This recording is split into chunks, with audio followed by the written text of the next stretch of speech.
দেখো 1 minus 1 by 3 bracket 1 minus 1 by 4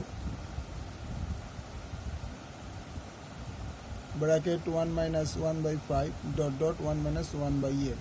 এবার আমরা প্রথমে এইগুলো বিয়োগ করে নেব।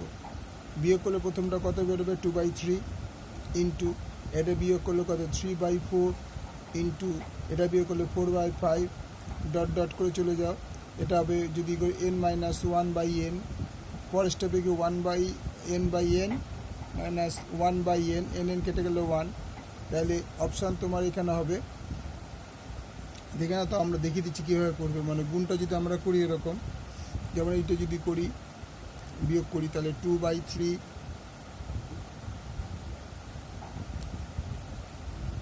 3 অক্ষে 3 আর 2/3 হয়ে গেল, ইন্টু দিয়ে পড়ে রইল এইটা 1 minus 1 by 4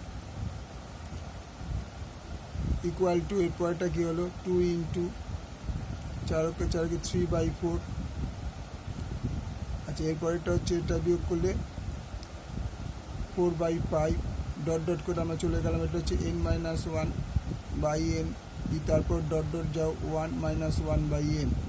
তাহলে দেখো 3 কেটে গেল, 4 কেটে গেলে এবার পরপর যে সংখ্যাগুলো যাবে কাটতে থাকবে, লাস্টে পড়ে থাকবে 2/n, অর্থাৎ এইটাই ফিক্স করে থাকবে আর বাই এনটা ফিক্স করে থাকবে।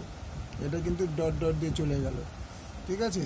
তাহলে অ্যান্সার হলো 2/n, তো answer option B, answer option B 2/n।